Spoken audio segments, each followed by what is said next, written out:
जय हिंद दोस्तों, स्वागत है आपका एक बार फिर से हमारे YouTube channel learn with Rahul पे।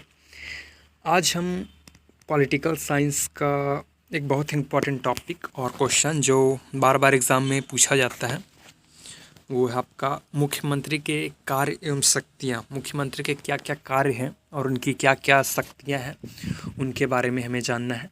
और ये वीडियो सभी यूनिवर्सिटी एग्ज़ाम के लिए इम्पॉर्टेंट है। तो ये हमारे पॉलिटिकल साइंस लेक्चर का दूसरा वीडियो है। इससे पहले हमने संविधान में निहित मूल अधिकारों को जाना। यदि आपने उस वीडियो को नहीं देखा तो इसका लिंक आपको डिस्क्रिप्शन बॉक्स में मिल जाएगा, आप वहां से क्लिक करके उस वीडियो को भी देख सकते हो। तो चलिए शुरू करते हैं। सबसे पहले हम जानेंगे प्रस्तावना को। भारतीय संविधान के अनुसार राज्य में कार्यपालिका का वास्तविक प्रमुख मुख्यमंत्री होता है। यानी राज्य में जो जितने भी कार्यपालिका हैं उनका जो प्रमुख होता है वो मुख्यमंत्री होता है। अब कार्यपालिका क्या होता है? कार्यपालिका ऐसे अधिकारी होते हैं जो सरकार द्वारा बनाए गए नियमों का पालन करवाते हैं। जैसे कि आपके राज्य में जो मुख्यमंत्री होता है वो प्रमुख होते हैं, ठीक है।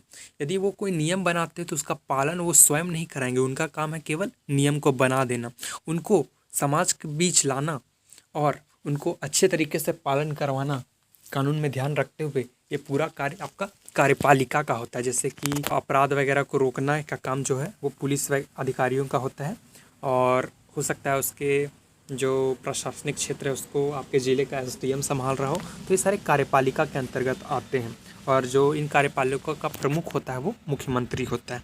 यद्यपि राज्यपाल राज्य का संवैधानिक प्रमुख होता है, लेकिन जो ज़्यादा शक्ति जो होती है, यानी राज्यों का जो एक्चुअल में जो शासन करता है राज्यों पर, वो होता है मुख्यमंत्री।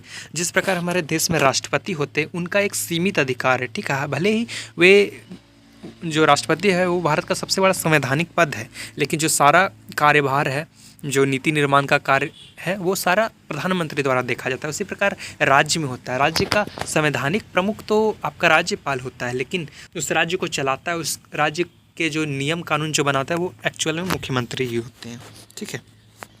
परंतु वास्तविक शासन मुख्यमंत्री और उसकी मंत्री परिषद द्वारा चलाया जाता है। मुख्यमंत्री राज्य सरकार का नेता होता है और राज्य की नीतियों, प्रशासनिक कार्यों तथा विधायी कार्यों का संचालन करता है। मुख्यमंत्री की नियुक्ति राज्यपाल द्वारा की जाती है, यानी मुख्यमंत्री की जो शपथ वगैरह है वो सारे राज्यपाल द्वारा ही कराए जाते हैं। परंतु सामान्यतः वह व्यक्ति मुख्यमंत्री बनता है जो राज्य विधानसभा में बहुमत दल का नेता होता है, ठीक है। तो एक्चुअली आपके राज्य में मतलब 2-3 पार्टीज़ होते हैं, तो उसमें से जिसके सबसे ज़्यादा आप बहुमत होंगे, जिसके सबसे ज़्यादा सीट होंगे, जिसके सबसे ज़्यादा एमएलएज होंगे, वही पार्टी जो है अंत में जाकर शासन का कार्यभार संभालती है। मुख्यमंत्री की शक्तियाँ एवं कार्य। मुख्यमंत्री की क्या क्या शक्तियाँ होती है, इसके कार्य क्या क्या कार्य होते हैं।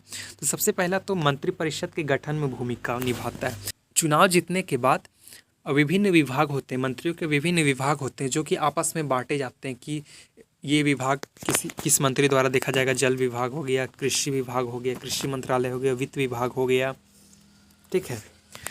और ये सारे विभाग जो है वो विभिन्न मंत्रियों द्वारा ये किए जाते हैं, बांटे जाते हैं। तो ये जो मंत्रिपरिषद का जो गठन होता है वो मुख्यमंत्री द्वारा ही किया जाता है कि कौन सा जो आपका मंडल है, कौन सा मंत्रिमंडल किसे दिया जाएगा, ये पूर्णतः जो है मुख्यमंत्री के फैसले पर डिपेंड करता है। मुख्यमंत्री ही राज्यपाल को मंत्रियों की नियुक्ति के लिए सलाह देता है। यानी मुख्यमंत्री जिन्हें जिन्हें चाहता है जो मंत्री बनाना, वो सीधे तौर पर नियुक्त नहीं कर सकता, वो राज्यपाल को बता देता है और राज्यपाल बाकायदा उनका शपथ करवा कर उन्हें राज्य का कार्यभार संभालने की आज्ञा देते हैं। मुख्यमंत्री की सलाह पर ही राज्यपाल मंत्रियों को पद और गोपनीयता की शपथ दिलाते हैं। जैसा कि मैंने कहा कि मुख्यमंत्री जिनका भी नाम सजेस्ट करते हैं तो राज्यपाल जो होते हैं उसी के अनुसार गोपनीयता और शपथ दिलाते हैं, ताकि वे आगे चलकर अपना विभाग का कार्यभार संभाल सके। मुख्यमंत्री जो होते हैं मंत्रियों के विभाग का वितरण करता है, ठीक है। मुख्यमंत्री ही जो है वो मंत्रियों के विभाग का वितरण करते हैं। यदि किसी मंत्री का कार्य संतोषजनक नहीं है तो मुख्यमंत्री उसे इस्तीफा भी मांग सकते हैं या उसे पद से हटाने की सिफारिश कर सकता है। और ये सिफारिश किससे की जाएगी? ये जनरली सिफारिश राज्यपाल से की जाएगी, ठीक है। मंत्रिपरिषद का अस्तित्व मुख्यमंत्री के नेतृत्व पर ही निर्भर करता है। यदि मुख्यमंत्री इस्तीफा दे देता है तो पूरी मंत्रिपरिषद को भी इस्तीफा देना पड़ता है। इसलिए मुख्यमंत्री के पास राज्य में अथाह शक्ति होती है। यदि मुख्यमंत्री इस्तीफा दे देता है तो पूरे मंत्रिमंडल को आपको इस्तीफा देना ही होगा। ठीक है। मंत्रिपरिषद के नेता के रूप में जो मुख्यमंत्री होता है, जितने भी मंत्रिपरिषद होते हैं उनका प्रमुख नेता जो है वो मुख्यमंत्री होता है। मुख्य का क्या मतलब होता है? ठीक है, आपके नाम से ही आपको पता चलेगा मुख्य का मतलब क्या होता है। मुख्य यानी मेन, जो मेन नेता होता है वही मुख्यमंत्री कहलाता है। और मुख्यमंत्री को ही मंत्रिपरिषद का नेता जो है वो बनाया जाता है। वह मंत्रिपरिषद की बैठकों की अध्यक्षता करता है, राज्य सरकार की नीतियां एवं कार्यक्रमों का निर्धारण करता है, विभिन्न मंत्रियों के कार्यों में समन्वय स्थापित करता है, यानी कौन सा मंडल, कौन सा जो मंत्री का विभाग है वो सही चल रहा है कि नहीं, उनकी देख रेख ऊपर से, यदि उनकी देख रेख का कार्य भी मुख्यमंत्री का होता है। और यदि कोई विभाग, कोई मंत्री अच्छे से नहीं चला पा रहा है तो मुख्यमंत्री के पास इतना शक्ति होता है कि वो उन्हें पद से इस्तीफा मांग सकता है और उसके बदले किसी अन्य मंत्री को वो विभाग दे सकता है। मंत्रिपरिषद के निर्णयों को लागू कराने की जिम्मेदारी जो होती है वो मुख्यमंत्री की ही होती है। राज्यपाल और मंत्रिपरिषद के बीच की कड़ी क्या होती है? ठीक है, मुख्यमंत्री राज्यपाल और मंत्रिपरिषद के बीच एक महत्वपूर्ण कड़ी का कार्य करता है। मुख्यमंत्री राज्यपाल को मंत्रिपरिषद के सभी निर्णयों की जानकारी देता है। ठीक है, यानी आपको कोई भी नियम कानून बनाने हैं तो उससे पहले आपको राज्यपाल से आपको सलाह लेना आवश्यक है। ठीक है, राज्यपाल जो है किसी भी राज्य का सबसे बड़ा संवैधानिक पद है, तो आपको उन्हें तो बताना तो ज़रूरी ही है भाई। राज्यपाल को राज्य प्रशासन की स्थिति में अवगत कराता है। यदि राज्यपाल किसी विषय पर जानकारी मांगते हैं तो मुख्यमंत्री उसे उपलब्ध कराता है। राज्यपाल के आदेशों और निर्देशों को मंत्रिपरिषद तक पहुंचाने का कार्य भी मुख्यमंत्री का ही होता है। आपका चौथा है राज्य प्रशासन का प्रमुख। तो मुख्यमंत्री जो होता है वो राज्य प्रशासन का प्रमुख होता है। मुख्यमंत्री राज्य प्रशासन का वास्तविक प्रमुख होता है। राज्य के सभी प्रशासनिक विभाग जो है मुख्यमंत्री के निर्देशन में कार्य करते हैं। वह प्रशासनिक नीतियों और योजनाओं का निर्माण करता है। राज्य के अधिकारियों और कर्मचारियों के कार्यों की भी निगरानी करता है। राज्य के कानून और व्यवस्थाएं बनाए रखने के लिए मुख्यमंत्री की महत्वपूर्ण भूमिका होती है। विधायी कार्यों में क्या भूमिका होती है? विधायी कार्य क्या होते हैं? यानी विधायी कार्य एक ऐसा विभाग होता है जिसके द्वारा किसी भी राज्य का या देश का कानून बनाया जाता है। ठीक है, किसी भी राज्य या देश का कानून पास कराया जाता है या कानून बनाया जाता है। और विधायी कार्यों का जैसे बजट वगैरह पेश किया जाता है तो ये भी विधायी कार्यों के अंतर्गत ही आता है। मुख्यमंत्री राज्य विधानसभा में महत्वपूर्ण भूमिका निभाता है। वह विधानसभा में बहुमत दल का नेता होता है। ठीक है, जो मेजॉरिटी वोट्स वाली पार्टी होती है उनका प्रमुख नेता मुख्यमंत्री ही होता है। सरकार की नीतियों और कार्यक्रमों को विधानसभा में प्रस्तुत करता है।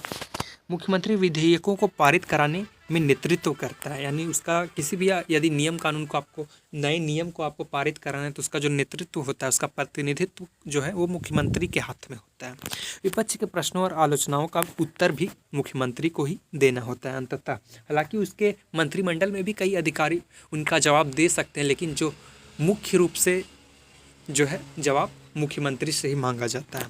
राज्य के बजट और अन्य सरकारी प्रस्तावों को लागू कराने में सहयोग करता है। नीति निर्माण में भूमिका। मुख्यमंत्री राज्य की नीति और योजनाओं के निर्माण में प्रमुख भूमिका निभाता है। राज्य का आर्थिक, सामाजिक और राजनीतिक विकास के लिए योजनाएं बनाता है। शिक्षा, स्वास्थ्य, कृषि, उद्योग आदि क्षेत्रों में विकास योजनाएं लागू करता है। साथ ही राज्य के विकास और कल्याण में नई नीतियों को तैयार करता है ताकि राज्य का विकास हो सके और वो राज्य पूर्णतः डेवलप कर सके। राज्य का प्रतिनिधि भी मुख्यमंत्री ही होता है। मुख्यमंत्री राज्य का प्रमुख प्रतिनिधि होता है, यानी एक्चुअली राज्य का नेतृत्व जो है मुख्यमंत्री के ही हाथों में होता है। राज्य को किस प्रकार विकास की ओर ले जाना, ये मुख्यतः जो कार्य है वो मुख्यमंत्री का ही होता है। वह केंद्र सरकार के साथ राज्यों के संबंधों को बनाए रखता है, साथ ही केंद्र और राज्य के बीच समन्वय स्थापित करता है। राष्ट्रीय स्तर की बैठकों और सम्मेलनों में राज्य का प्रतिनिधित्व भी जो है मुख्यमंत्री ही करते हैं। तो ये था हमारे मुख्यमंत्री के क्या क्या कार्य हैं वो। अब हम जानते हैं निष्कर्ष। तो इस प्रकार मुख्यमंत्री राज्य का सबसे महत्वपूर्ण पद होता है। वह मंत्रिपरिषद का नेता और राज्य प्रशासन का प्रमुख तथा राज्य की नीतियों का निर्माता होता है। उसकी शक्तियाँ और कार्य शासन की व्यवस्था को सुचारू रूप से चलाने में महत्वपूर्ण भूमिका निभाते हैं। इसलिए मुख्यमंत्री को राज्य की राजनीति और प्रशासन का केंद्रीय स्तंभ माना जाता है। तो ये था आज का हमारा प्रश्न, जिसमें हमने मुख्यमंत्री के कार्य और उनके क्या क्या क्षेत्र है, कौन कौन से विभाग वो जो होते हैं वो संभालते हैं, इन सभी चीज़ों को हमने जाना कि किसी भी राज्य में मुख्यमंत्री का क्या महत्वपूर्ण भूमिका रहता है, क्या महत्वपूर्ण योगदान रहता है। तो इसके नेक्स्ट पार्ट में हम और ज़्यादा जो पॉलिटिकल साइंस के जो इम्पोर्टेंट प्रश्न हैं उनको लेकर आने वाले हैं। तो यदि आप हमारे चैनल पर नए हैं तो चैनल को लाइक सब्सक्राइब शेयर ज़रूर करें। मिलते हैं अगले वीडियो में, तब तक के लिए धन्यवाद।